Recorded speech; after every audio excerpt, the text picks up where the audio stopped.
जय जिनेन्द्र। आप सभी को नमो जिणाणम, सर्वेभ्यो नमो नमः। बहुत सुंदर संगोष्ठी आयोजित की गई। रत्नत्रय पर संगोष्ठियों का जब आयोजन होता है तो ऐसा लगता है संपूर्ण मोक्ष मार्ग एक साथ प्रकट हो गया है।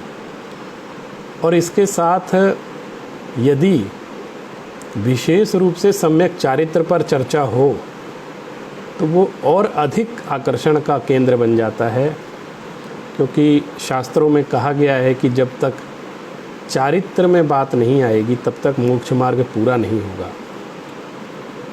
जैन दर्शन में सम्यक दर्शन, सम्यक ज्ञान, सम्यक चारित्र, इस रत्नत्रय की आराधना विशेष महत्वपूर्ण है। इसे मोक्ष मार्ग कहा गया है। और अभी दशलक्षण पर्व स्टार्ट होने वाले हैं 23 अगस्त से, और उन दिनों में भी हम लोग मिलकर इसी रत्नत्रय की आराधना करते हैं। और दशलक्षण में सम्यक चारित्र का विशेष महत्व हो जाता है। और सम्यक चारित्र किसको कहते हैं, हम देखते हैं कि हमारे आचार्य अमृतचंद्र प्रवचन सार की तत्व प्रदीपिका टीका में एक बात कहते हैं, स्वरूपे चरणम चारित्रम, अर्थात स्वरूप में रमण करना चारित्र है। मुझे लगता है चारित्र की संसार की सबसे श्रेष्ठ परिभाषा है। चारित्र एक धर्म है। चारित्र आगत धर्म नहीं है, स्वभाव धर्म है। आत्मा का स्वभाव धर्म है। और आत्मा जब तक अपने स्वभाव को छोड़कर या स्वभाव से विपरीत विभाव में रमण करती है तब तक वह चारित्र से दूर है। और जैसे ही वह स्वभाव में आ जाती है, वापस आत्मा आ जाता है अपने स्वभाव में, आनंद स्वरूपी स्वभाव में, तो वो चारित्र में आ जाता है। तो कहते हैं स्वरूपे चरणम चारित्रम, स्वसमय प्रवृत्तिरित्यर्थः। उसका अर्थ क्या है? स्वसमय में प्रवृत्ति, अर्थात स्वभाव में प्रवृत्ति करना, ये उसका अर्थ है। तदेव वस्तु स्वभावत्वात् धर्म, क्यों? इसलिए वह वस्तु का स्वभाव होने से धर्म कहा गया है। प्रवचन सार में एक गाथा है, चारित्रम खलु धम्मो, चारित्र ही धर्म है। तो बहुत सुंदर चर्चा हमारे सभी वक्ताओं ने की है, और मैं मानता हूँ कि यह महत्वपूर्ण चर्चा सिर्फ चर्चा का केंद्र नहीं बनेगी, बल्कि हमारी साधना का भी केंद्र बनेगी। चारित्र की चर्चा एक अलग चीज़ है, और चारित्र में चरण एक अलग वस्तु है। चारित्र ज्ञान का सिर्फ विषय बन के रह जाएगा तो बुद्धि विलास ही रह जाएगा। वह हमारे आचरण में यदि नहीं आ पाया तो उसका कोई महत्व नहीं है। इसलिए हमें चारित्र की उपासना विशेष रूप से करनी पड़ती है। और उसको चारित्र को धारण करने से पहले चारित्र का स्वरूप समझना भी बहुत आवश्यक है। इसलिए हमें उसके स्वरूप को भी समझना होगा। कभी कभी लगता है कि वर्तमान में ये पंचम काल चल रहा है और हम लोग व्रत उपवास कैसे करें, अणुव्रतों को धारण करना बहुत कठिन काम हो गया है, ऐसे भी चर्चा करते हैं। और कभी ये चर्चा भी होती है कि जब सम्यक दर्शन होगा तब चारित्र धारण करेंगे, अब सम्यक दर्शन ही नहीं हुआ तो चारित्र को क्या। ऐसा कह के हम जो सदाचार रूप चारित्र उसका भी निषेध कर देते हैं। और सम्यक दर्शन तो हर चीज़ में आवश्यक ही है, उसके बिना तो होता नहीं है। लेकिन एक बात पर आप सब ये भी विचार करना कि चारित्र जो धारण करते हैं वो उनको अगर उस पर श्रद्धा नहीं होगा तो कैसे धारण करेंगे। तो चारित्र पे श्रद्धा नहीं होना ही मिथ्या दर्शन है। और जिसको चारित्र पे श्रद्धा है वह चारित्र धारण भी कर लेता है, क्योंकि पहले उसका श्रद्धान होता है, फिर उसका ज्ञान होता है, फिर उसका आचरण हो जाता है उसी चारित्र। जहाँ जहाँ प्रज्ञा छैनी की चर्चा आचार्यों ने की है उसमें भी अभेद रत्नत्रय गर्भित है, अकेला ज्ञान गर्भित नहीं है। और एक पक्ष को कोई भी आचार्य कहते भी नहीं है, इसलिए भी इस पर ध्यान देने की हमें आवश्यकता है। एक गोमट सार की जीव कांड की एक महत्वपूर्ण गाथा है, इस पर हम लोग मिलकर विचार करते हैं। वो गाथा पढ़कर मैं सुनाता हूँ। चत्तारिवि खेत्तायम आउग बंधेण होदि सम्मत्तम अणुवद महव्वदायम ण लहई देवा उगम मोत्तुम। इस गाथा का भाव यह है, मैंने एक प्रकार से भविष्यवाणी जैसी कर दी इन्होंने, आचार्य नेमिचंद्र ने, कि चारों गति संबंधी आयु कर्म का बंध हो गया।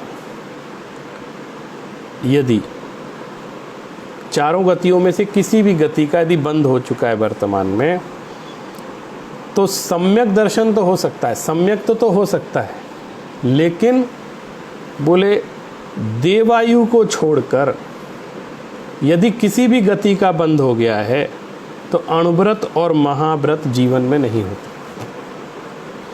अगर देवायु का बंध हो गया है, आयु बंध कभी भी हो सकता है, हमको पता है कि किस गति में जाना है, ये कब बंध जाए किसी को पता नहीं है।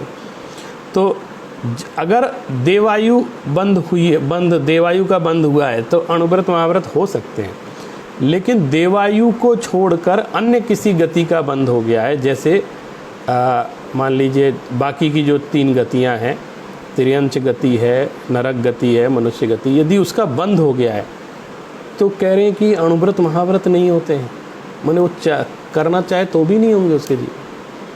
ये तो खैर अलग बात है जो गाथा में कहा है, लेकिन मैं सोचता हूँ इस पर विचार हमको क्या करना है, वो विचार ज़्यादा महत्वपूर्ण है। और वो विचार ये है कि अभी 10 लक्षण पर्व प्रारंभ हो रहे हैं, और ये पर्व व्यवहारिक रूप से देखें तो आचरण प्रधान पर्व है। माने प्रमुखता किस चीज़ की सामने उभर कर आती है कि हमको व्रत लग गए, व्रत करने हैं। तो व्रत क्या है? हम उपवास करते हैं, एकासन करते हैं, पूजा पाठ वगैरह भक्ति करते हैं, बात अलग है, और स्वाध्याय भी करते हैं, लेकिन व्रत उसका जो महत्वपूर्ण पक्ष है वो व्रत नाम से है।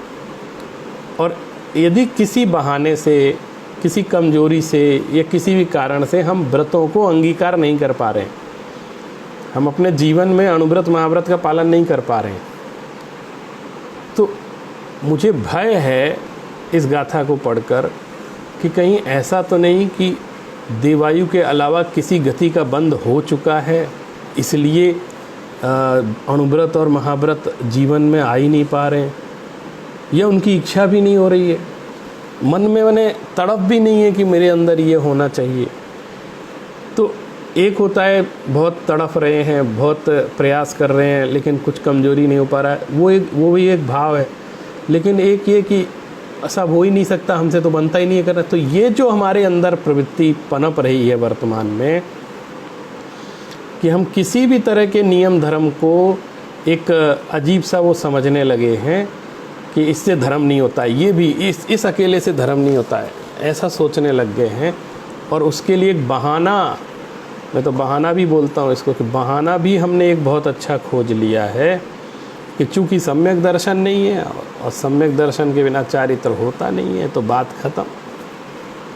ना 9 मन तेल होगा, ना राधा नाचेगी, तो चारित्र तो होता ही नहीं इस भूमिका में, तो ख़त्म काम। उसके बारे में सोचना भी नहीं, उसके बारे में काम भी नहीं करना है, कुछ प्रयास भी नहीं करना। तो ये गाथा हमको सचेत करती है। तो हम लोग सम्यक चारित्र की आराधना करें। और कल से 10 लक्षण पर्व, कल से नहीं 23 अगस्त से प्रारंभ होने जा रहे हैं। तो मैं भी ये प्रयास कर रहा हूँ कि हमारा जो ग्रंथ है पुरुषार्थ सिद्धि उपाय, एक श्रावकाचार्य का ग्रंथ है, बहुत सुंदर आचार्य अमृतचंद्र ने सम्यक दर्शन, सम्यक ज्ञान, सम्यक चारित्र की आराधना उस ग्रंथ के माध्यम से की है और हम लोगों को शिक्षा दी है। तो इस बार 10 लक्षण पर्व पर मैं अपने इसी पेज पर, फेसबुक पेज पर आप सबसे मिलूँगा, और शाम को 7 से 8 इस ग्रंथ का स्वाध्याय हम इसके माध्यम से करेंगे।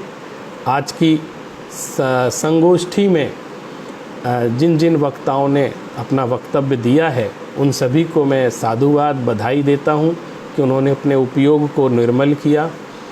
और आदरणीय अध्यक्ष महोदय और संचालक महोदय, इन सभी को मैं पुनः धन्यवाद और बधाई देकर अपने शब्दों को यहीं विराम देता हूं। जय जिनेंद्र।